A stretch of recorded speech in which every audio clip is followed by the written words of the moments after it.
and its conversation. And anytime you have the duo of Tola and Bimbo, rest assured the time is right and the house is set. It's conversation.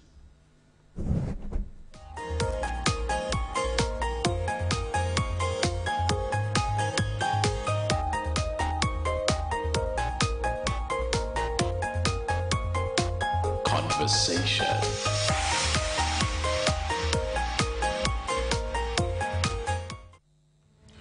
And a very good morning. This is Oluyole 98.5 FM on the stables of the Broadcasting Corporation of Oyo State. Welcome you to Conversation this Wednesday morning, the 29th day in the month of October 2025. And where we bring you stories making the major headlines in the days, and we do our best to give you top-notch analysis. And together, we try to unravel and make sense of those major events unfolding around our dear country, our nation, and our world by way of top-notch analysis. And that's, in a nutshell, is what we do on Conversation Mondays, Saturdays, except Sundays. We are here. And that's why the program is called Conversation. Our thoughts, views, and opinions, what we'll be sharing with you as presenters and analysts, not the corporate views of the Broadcasting Corporation of Oyo State. Well, as we network on Okeogun FM 96.3, our sister station in Alaga in the Okeogun of the state, Agility FM, Gambari, Ogumosho, on the 92.1 FM dial. And no one beats our reach. All over this great state, we are there. Beyond the state, we are there, and beyond the shores of Nigeria, just latch on via the social media platform Facebook, precisely at BCOS, and you are on to Conversation. Once again, wherever you are listening across the world, you are welcome. My name is Tola Teliba. And my name is Bimbo Akonbi. Thank you very much for joining us on the program Conversation this morning. And yes, top-notch analysis on stories making the rounds around the country. And of course, like Tola said, making your own views known, our own views known, opinions. And yes, Conversation is a program. Bimbo Akonbi is my name once again. And yes, Tola, stories making the rounds across the country, major headlines. Well, and I see you are staring as one in front of you there. This one immediately caught my eye. Yes. US revokes Soyinka's visa. I thought he was their friend. Yes. Well, let's see what happened. There must be something behind this. Yes, I think he said it himself. He gave a shout out. I have been banned from US. Soyinka, that's how it is tagged here. It says Nobel laureate Professor Oluyole has revealed that the administration of President Donald Trump has revoked his United States visa, temporarily preventing him from entering the country. Well, I thought someone like him would have a green card. Soyinka made this on Tuesday during a media party at Kongi's Harvest Gallery, Freedom Park, Lagos Island, explaining that he was unaware of any offense that could have led to the decision. It is necessary for me to hold this conference so that people in the United States who are expecting me for this event or that event do not waste their time. I have no visa. I am banned, obviously, from the United States, and if you want to see me, you know where to find me, he told journalists.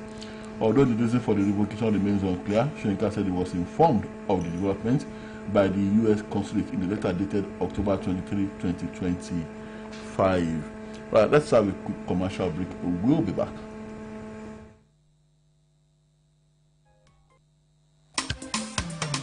Oluyole FM 98.5.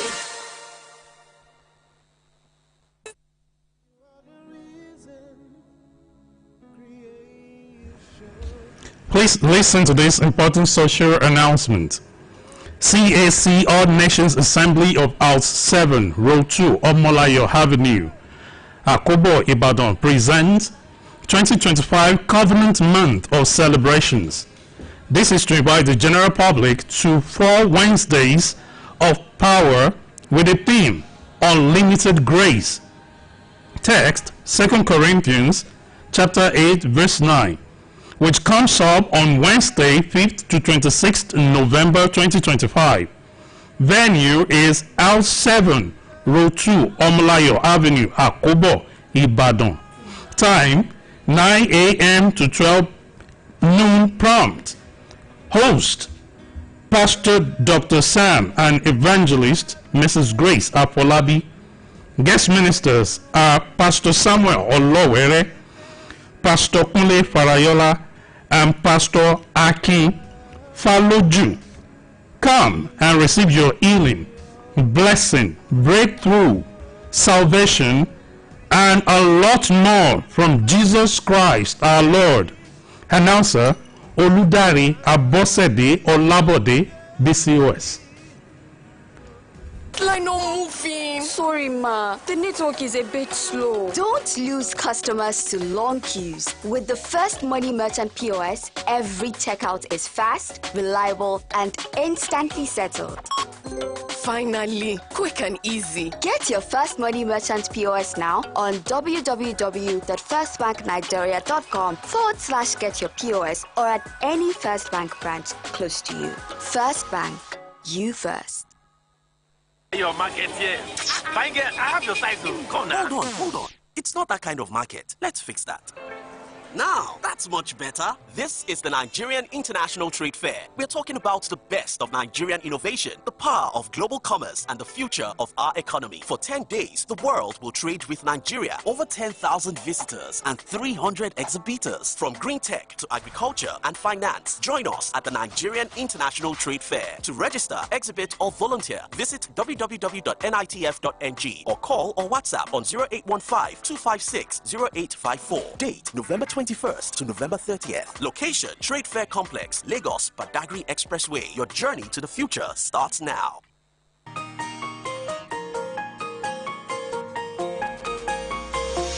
Conversation. Right, we're back and it's still conversation on Oluyole 98.5 FM. Well, about the Professor Wole Soyinka and the ban on his visa, the revocation of his visa by the United States. It also says here, this letter serves as official notification by the United States Consulate General in Lagos that the non-immigrant visa listed below has been revoked pursuant to the authority contained in U.S. Department of State regulations, part of the letter shown to correspondence by Soyinka read. Now, the letter issued by the NIV Secretary Consulate did not state the specific grounds for the action. Expressing confusion over the matter, Soyinka said, "I'm still looking into my past history. I don't have any past criminal record or even a felony or misdemeanor to qualify for the revocation. I've started looking back. Have I ever misbehaved towards the United States of America? Do I have a history? Have I been convicted? Have I gone against the law anywhere?" The development comes amid the Trump government's continued efforts to tighten immigration policies and limit the influx of migrants into the country. Well, Bimbo, for me, so long as the Americans do not have any reason for this, a respected literary icon, globally acknowledged, a Nobel laureate, if they don't have any valid reasons for this, and until they come up with any credible and acceptable reason for this, I would say double standards here. Yet we have so many corrupt Nigerians, people of questionable character, the IOPs who keep going in and out of that same country at will, who stash billions of looted funds and blood money in their coffers, and they look the other way. Yes. So it has to be him. It has to be Professor Wole Soyinka. So, like I said, I will maintain this stand until I can get a convincing reason from the United States why this was done. I know they will not have any convincing reason. Yes, they will not have, but they will just coin something, like Professor Wole Soyinka, the Nobel laureate, said. He said he looked at his past. Did he do anything wrong? Had he violated laws of the United States? He was asking questions. He was looking into his past history. How could this kind of thing happen to him? He is an old man. How can you say it is because under one immigration policy, now you decided to ban Professor Wole Soyinka from the United States of America? Maybe, like you said Nigerians, some Nigerians, unscrupulous Nigerians, corrupt Nigerians, they stash money in the United States banks. Yes, stolen money. And they are even harboring some of them. And yeah, they are harboring them. Is it because Professor Oluyole, is it because he is not, stashing funds into their accounts? That is why I'm just thinking, on another note now. I think they stand to gain a lot more from him than money. Or could it be, well, at the risk of me sounding naive here, could it be at the whims and caprices of one leader, a white man, a black African despot in black skin, and in white skin, black African despot in white skin, who presides over the affairs of the United States of America. Yes. Because the man behaves true to type, like a typical African despot. Yes. That's the idea. I mean, if you look at his past antecedents, and then he does everything, he does exactly like a black dictator. So I see very little difference, and just that the color of his skin is what is different from the dictators. And then if he had the opportunity to sit tight, he did attempt it, if you remember. He didn't want to leave initially when he lost the elections after his first term. Yes. He never wanted to live like a typical African leader. So maybe this is at his pleasure, I do not know. Like I said, until I am corrected, until I'm proven wrong, well, I will still maintain this stand, like I said. Things will definitely unfold. We shall see what really happened, why Professor Wole Soyinka, was banned from the USA. And for such an internationally recognized person to fall under this armor, then I believe the U.S. Embassy and Consulate here must have some explaining to do. Yes. And I also think the Nigerians in Diaspora Commission, I also think our Foreign Affairs Ministry must also take this up. Yes. Lest it's what is Professor Wole Soyinka today. Lest it become, lest that now tell our president that he shouldn't step on the shores of America. Well, it is just like our former president Olusegun Obasanjo. Just an example. Former President Obasanjo is a United Nations eminent personality, like him being stopped from entering the US. Just an example there. For no clear reason. Yes. But we have received bomb threats. We have received threats from terrorists to bomb the National Assembly, says Reps Committee Chairman. Okay, let's quickly see. What that's all about. Yes. And the chairman, House of Representatives Committee on Internal Security, Honorable Garba Mohammed, on Tuesday expressed concern over security breaches in the National Assembly and revealed threats from terrorists to bomb the National Assembly. Honorable Mohammed, who was giving a remark in Abuja during a public hearing for an act to provide for the establishment and the functions for Legislative Security Directorate in the National Assembly, which seeks to provide the qualification and condition of service of the Sergeant at Arms and other personnel in the Directorate and for other related matters, underscored the need for effective security measures in the National Assembly amidst myriad of security threats from terrorists to bomb the National Assembly complex and protesters to lock up the National Assembly complex. Well, if it's the latter one, well, for me, I can say maybe the threat is valid. But for terrorists, I don't think they would want to blow up their friends. Yes. So, because they have friends inside the National Assembly. So I don't think they want to blow up the same people who, during the previous administration, who were busy saying that these people are no threats to Nigerians, and that even the minister at that time, we're talking about the executive arm of government at that time now, the Minister of Information was defining to them as mere area boys, and that they were not a threat in any way. A particular governor called them a businessman. I called them businessmen. Called them businessmen. He said they were doing business. So now, as for the National Assembly, I said so. These are their friends, like I said. So I don't think they want to blow up their friends. And then Okay, but then if they think they are under threat, well, that should be duly investigated. That should be duly looked into. Yes. But then I do not think the terrorists have to come to the National Assembly to reach them. If indeed they had wanted to reach them all this while, all these years that they have been going to markets to where there are gatherings of poor and innocent Nigerians, where they have been going to places of worship, where they have been going to blow up, where there are, like I said, gatherings of poor, innocent Nigerians. And you will never hear that any senator or House of Representatives was blown up en route to his home. Yes, maybe there have been pockets of such attacks in the past, but then hardly do you hear any of the senators or the House of Reps members getting hot.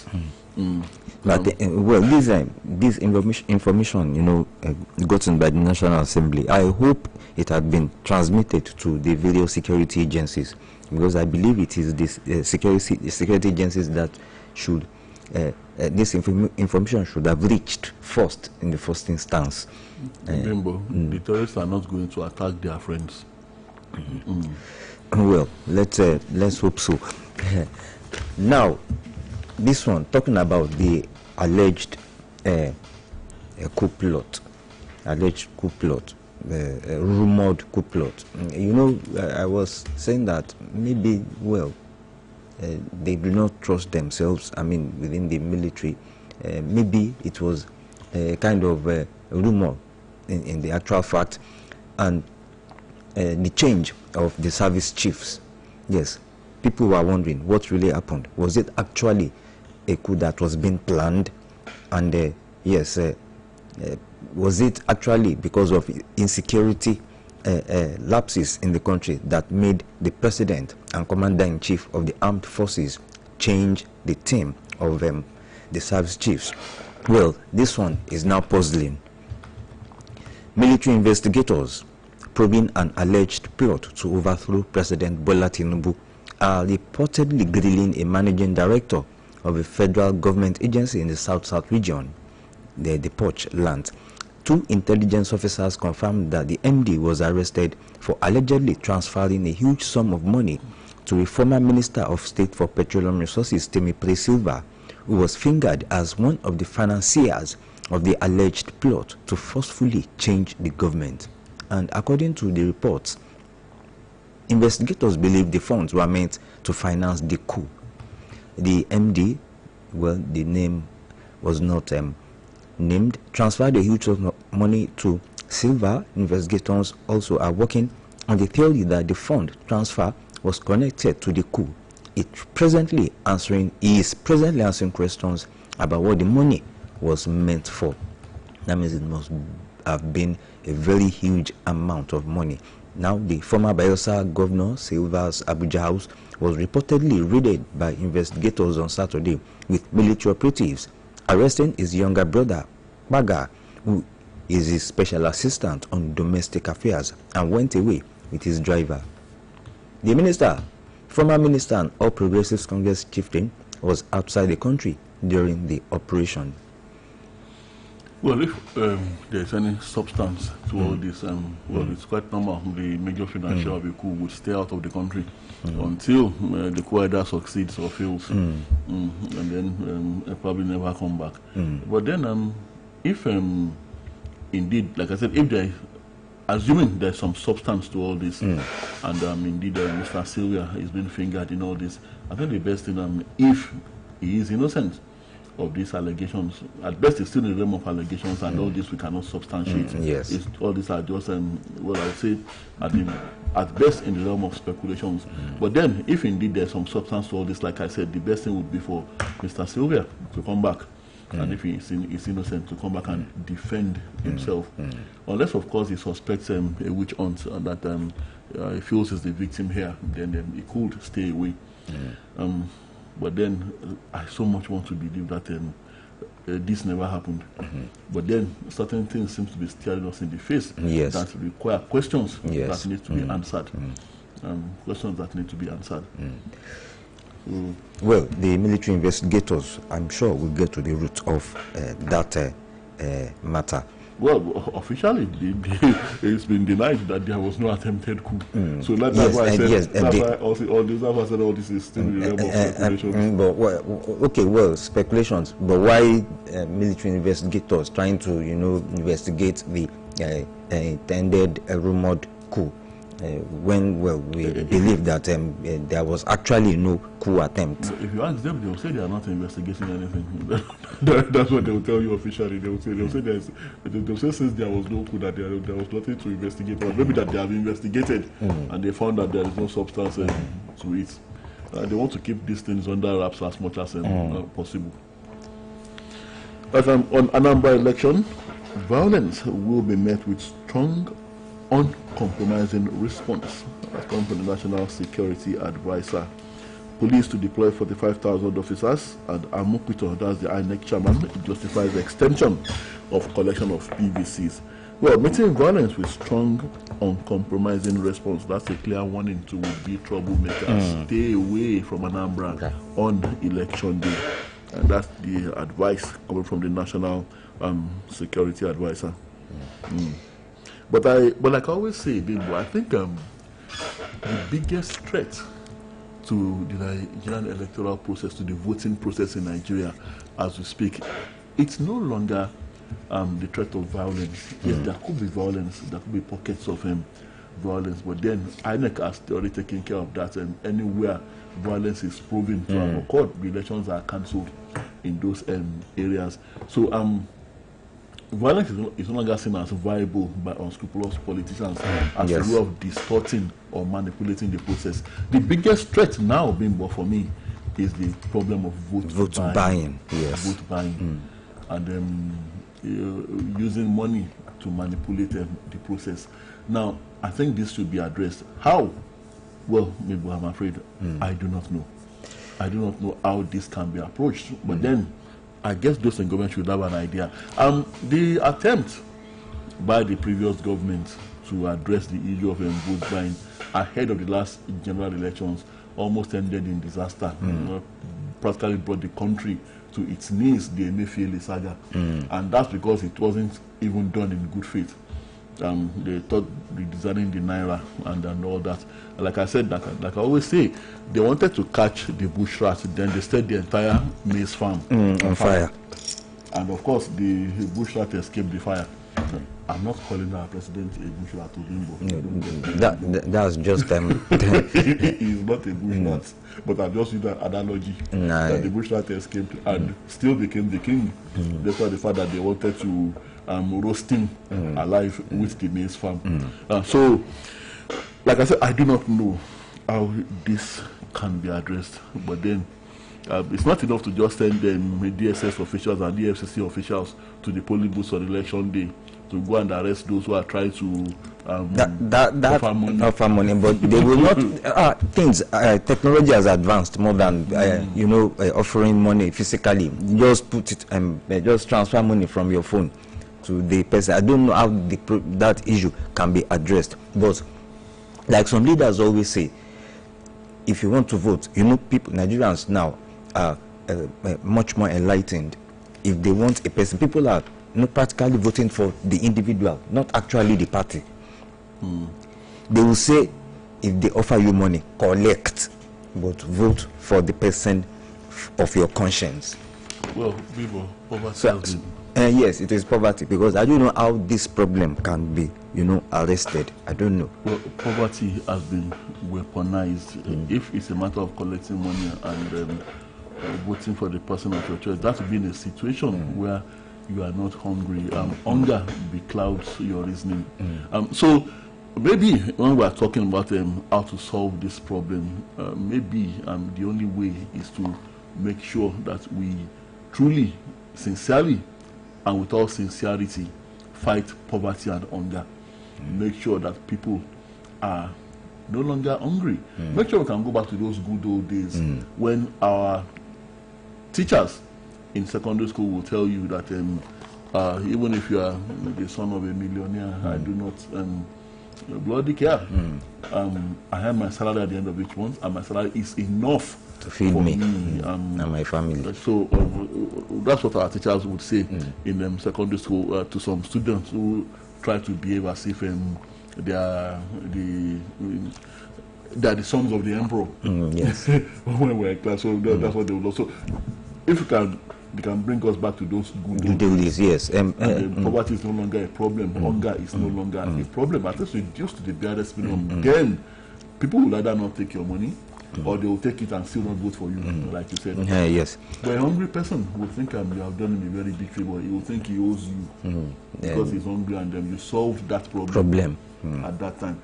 People will say, yes, it's very okay when it is convenient, when you are not in the shoes of those kind of people, to tell them that how can you collect 10,000 naira and then 4 years of suffering. Look, he doesn't see those 4 years. When you are hungry, you don't see anything. You see nothing. He doesn't see those 4 years of suffering coming. Yes. But the food, the immediate need. So which is why our leaders must be more realistic. I always talk about when you leaders building infrastructure and refusing to build people, thinking that it is that infrastructure that will put food on their table. It must go together. You must develop human resources, human capital, as you develop an infrastructure. Lest the infrastructure you build will be destroyed by the people you refuse to build. So that is part of destroying the future when people go and vote for the wrong people, just for a mess of pottage. Yes, you mentioned that when you were in school, when we were in school, that some students, they will not behave as if, even if the teachers will say, even if your father was an emperor, I don't care. I will do what I want to do. I'll receive my salaries. I don't collect money from him. So that was then too. Me too, I had an experience. When I was in government college in Ibadan,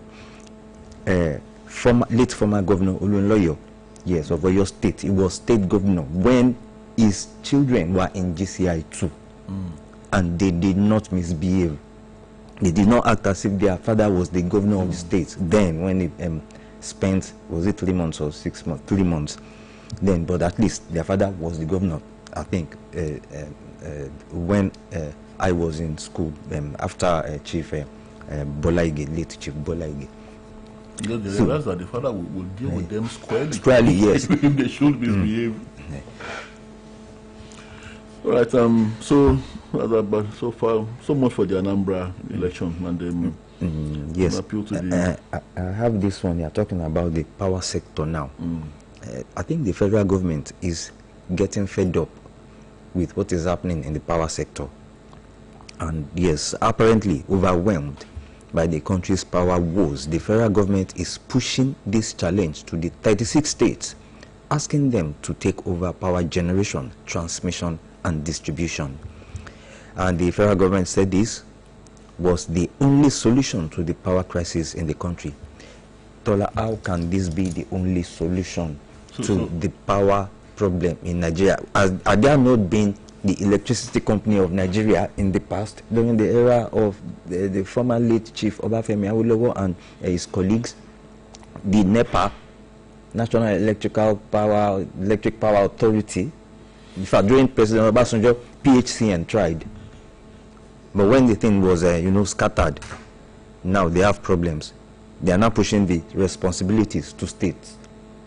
Back to the states, they asked private hands to take over at a particular point in time, which was to give back to the PHCNs, the DISCOs and the GENCOs, to run, and TCN Transmissions Company of Nigeria, all the various arms of power organizations in the country. They are just there receiving salaries and not performing.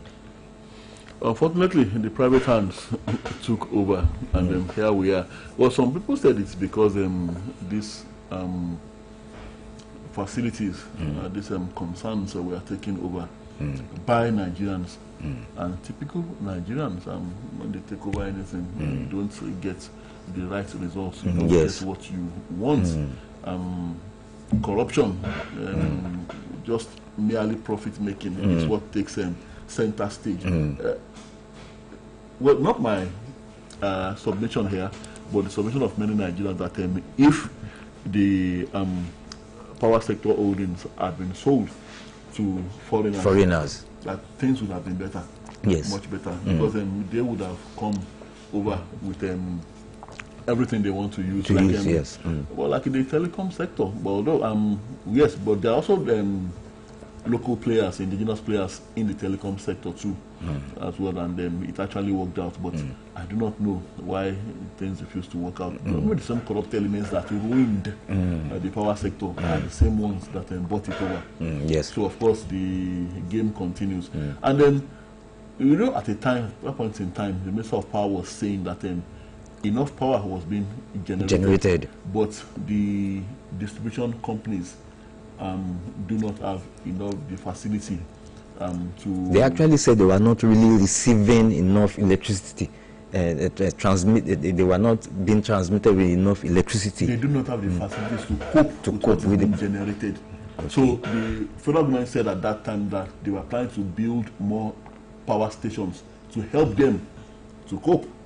And we are wondering, when we read that story here, we are wondering that, how should it be that the federal government is the one that will start building power stations for them again? That was the situation at a particular point in time. They said they didn't have enough facilities to cope with what is being generated. So, well, I don't know what. So now that they want to push it back to the states, we'll see how that will work out. Well, like you said the other time, that when Nigerians take over, a conglomerate or a company, it is then that problems will start. I can remember a company, a particular battery making company in Ibadan here. In Ibadan, it was being headed by, I think, a British, also a foreigner. Let me just put it that way. When it was transmitted to a Nigerian guy, actually a Yoruba guy, the company folded up, and I know you know which company I'm talking about. So many other companies like that, it folded up. Do you remember a particular food chain, a particular eatery? They had they produced snacks, they produced pastries, and all sorts of edibles. They were the most popular. Yes. At a particular point in time. Yes, very popular. And all of a sudden, the franchise was sold to Nigerians, and everybody started making their own particular. It was still that brand name, but started making their own particular type of products. So quality began to drop drastically. Yes. As we speak, that chain of eateries does not exist again. Again, yes, it does not. It starts with the name starts with the letter B. Yeah, yes. I remember vividly. I remember vividly. So now they no longer exist. It was in just because it was taken over, the franchise was sold to Nigerians. Well. Okay. Scientists turn flower fragrance into mosquito killer. And then growing concern over CBN's bid to control Nigeria's fixed income market. That fragrance, that flower fragrance, turned into mosquito insecticides. Yes, I got a particular fleet. Don't let me mention the name. The normal fleets that we use, all those ones that are very irritating to the eyes, to the nose, to the throat, and everything. I got this one. It smelled like a flower fragrance, and it was very effective. I now asked the person that sold it to me that where did she get this kind of? You can spray it inside your room and stay there. It will not affect you. Oh yes. Oh bimbo. But you dare not do it. Yes, I know. But you dare not do it. I too don't do it. I'll just put my fleet inside my sitting room, our rooms in the house, and we just leave. Sit down outside. After some time, you open the windows. But that particular fleet, what that story just reminded me of that fleet I got. You love that fleet, Bimbo. Yes. Could it be that it's that fleet I sometimes smell on you as your perfume, the perfume you wear? So are you telling me that it is it is fleet? I'm beginning to have a feeling that you wear that fleet as perfume. I do not wear that fleet as perfume. Man, for me, gen public. All right.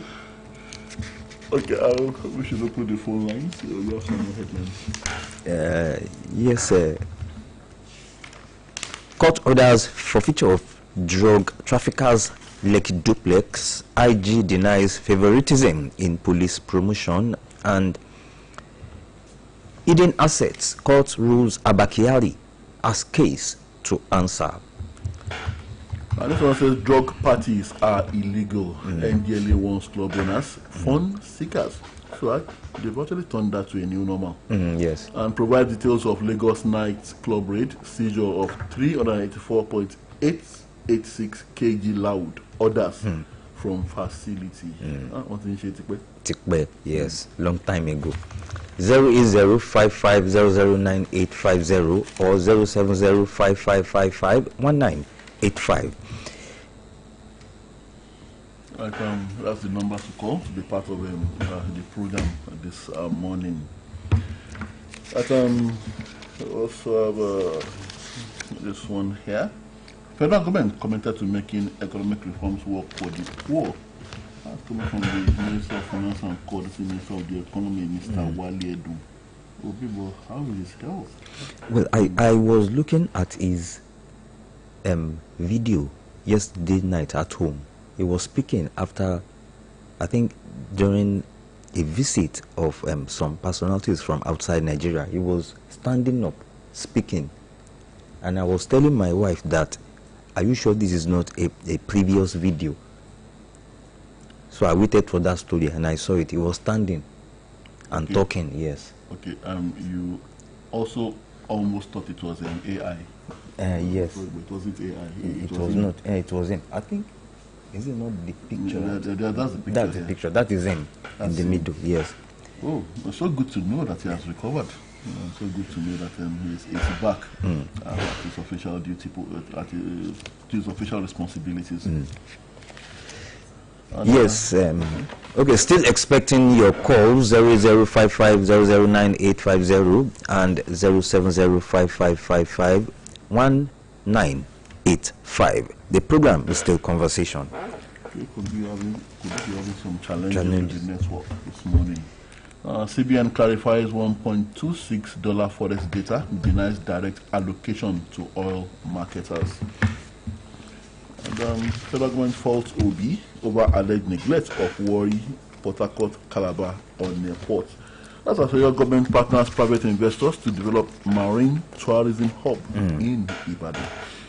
And WAEC denies restricting SS students' subject choices for WASC 2026. And urban mobility, public safety, key drivers of Abuja's smart city vision. That is according to the master planner, the Grand Master, Minister of the Federal Capital Territory, Nyesom Wike. Ghanaian parliamentarians understudy Nigerians' security architecture. Remember, am I saying right? Ghanaian parliamentarians understudy Nigeria's security architecture. So they think we are safe. If they understudy our security architecture, then to them it must be impeccable. And well, I don't know. Maybe there are statistics that may prove me wrong. But then the last time I checked, I think they are supposed to be their environment is supposed to be safer than ours. So I wonder why they are studying a security architecture that has left us all unable to sleep with our two eyes closed, perpetually looking over our shoulder, and perpetually hearing the guns and the booms, the booms and the loud staccato of gunshots and bombs exploding next door, and stories of people being killed in droves like chickens and yet they want to come and understudy our security architecture.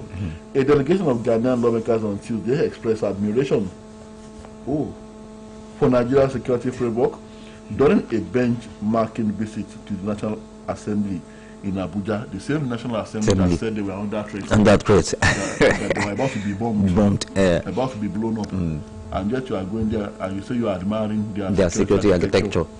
Speaking on behalf of the Ghanaian delegation, Honorable James Agaga, who observed the House of Representatives proceedings, said, "Our mission here is a benchmarking visit to the National Assembly to try to understudy the security architecture of the Federal Republic of Nigeria and also to apprise ourselves of the workings of the committees responsible for the security sector."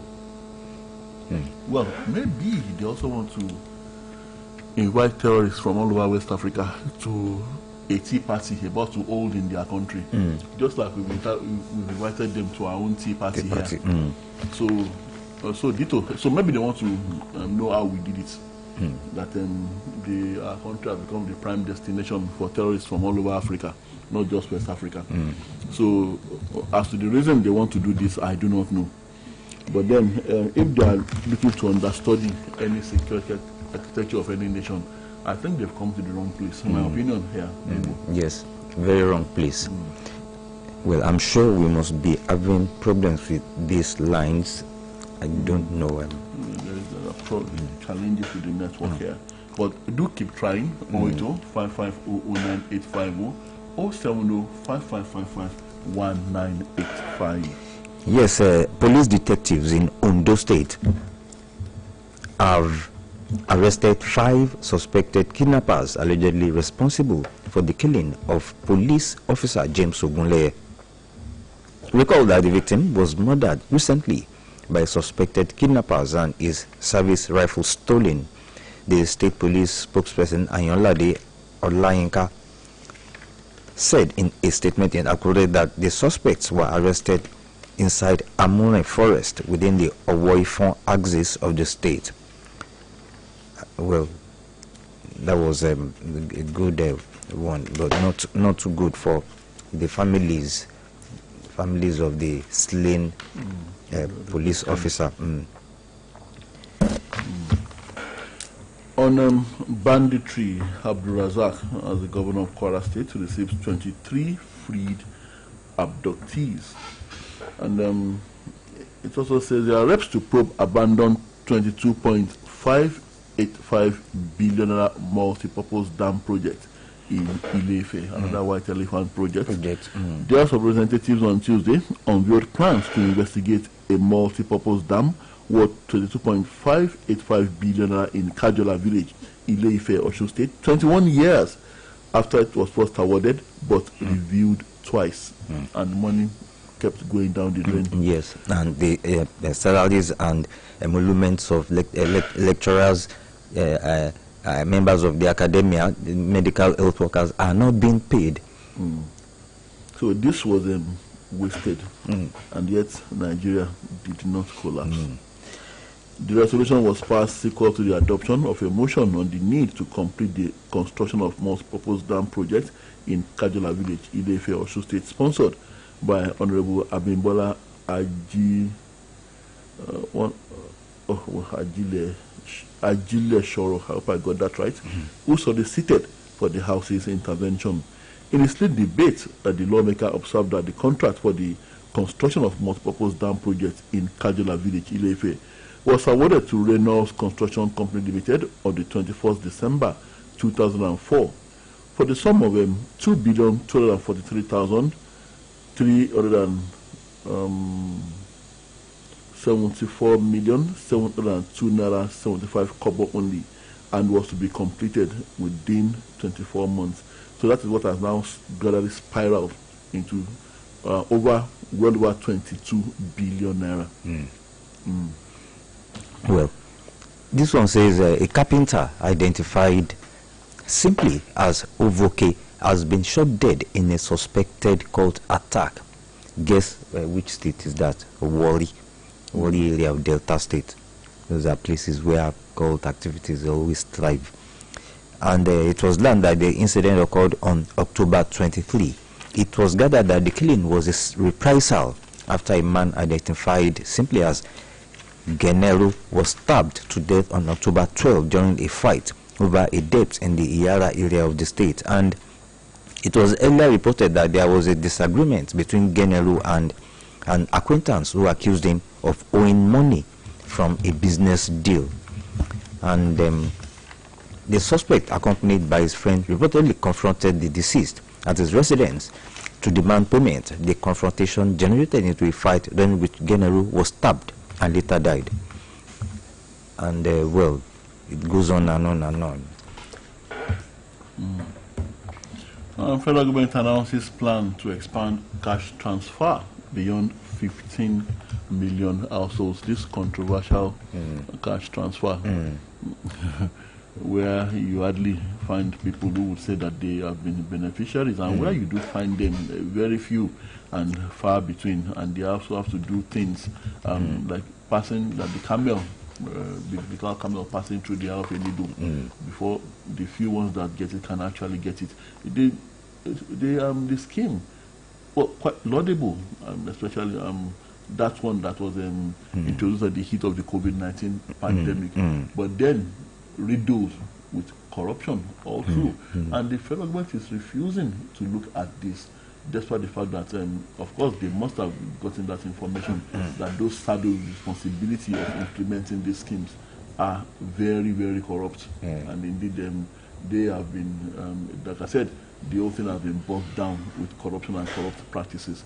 The federal government has disclosed plans to expand its direct cash transfer program to reach more beneficiaries at the grassroots level in a broader effort to cushion the impact of economic reforms in the country. Minister of Finance and Coordinating Minister of the Economy, Wale Edu, made this known on Tuesday at the Oxford Global Think Tank Leadership Conference and Book Launch in Abuja.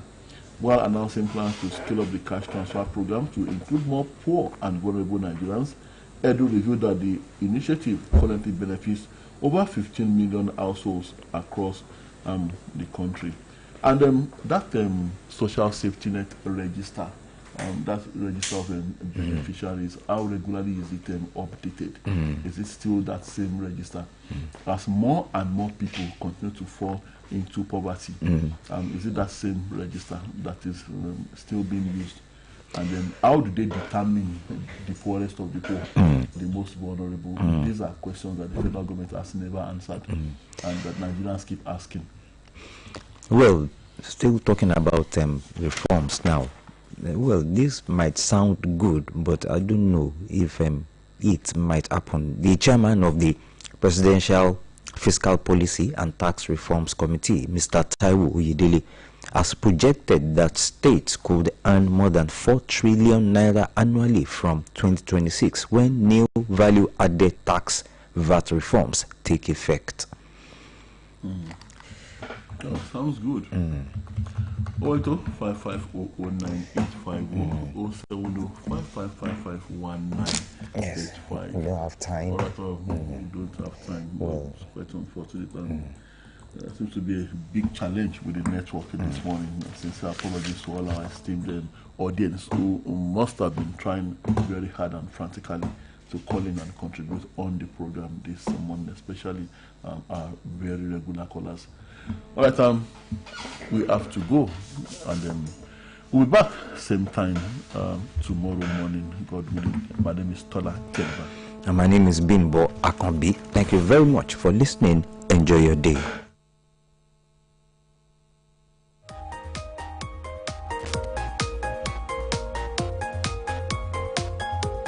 Conversation.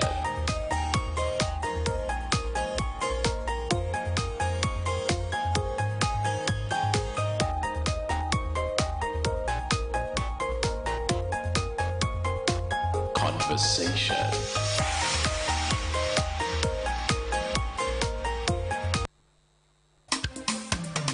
Oluyole FM 98.5. Èyíkéyìí ọkọ̀ tó bá ń wà. Ó nílò ààbò tó péye. Máa dágunlá jẹ́ kó jẹ́ mú bí o.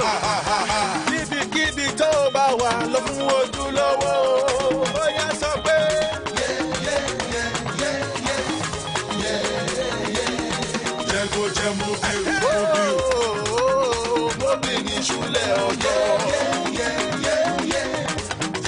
jẹ́ mobile. Lọ pẹ̀lú ojúlówó. Jẹ́ kó jẹ́ mobile.